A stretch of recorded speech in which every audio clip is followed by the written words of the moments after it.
makukuha mo siya at mapapasayo na. Gawin mo lang ang spell na ito. Sundin ang lahat ng bawat hakbang. Gawin ito ng tama. Gawin mo ang lahat ng mga kailangan mo dito.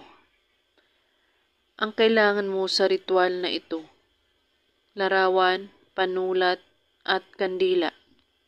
Kunin mo ang larawan, isulat mo sa likod ng larawan niya ang buong pangalan niya, at sa baba, isulat mo ang inyong pangalan. At pagkatapos, ay sindihan ang kandila, kahit anong kulay ng kandila. Sambitin mo lang ang pangalan niya ng 15 beses na para bang tinatawag mo siya. At pagkatapos, ay titigan mo ang mukha niya na nasa larawan.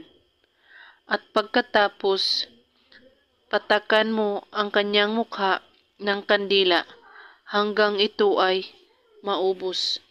Mari mo rin itong itayo sa mukha niya ang kandila hanggang ito ay maubos. At pagkatapos, ilagay mo sa ilalim ng iyong unan o sa loob ng punda ng iyong unan ang larawan niya at tulugan ito ng 3 buong gabi. At kailangan walang makakaalam sa inyong ginagawa at huwag po ninyong ipagamit sa iba ang inyong unan, kundi kayo lang. Gawin ito kahit anong oras at araw, basta't bago kayo matulog sa gabi.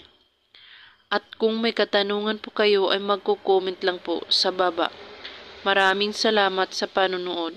May God bless us all.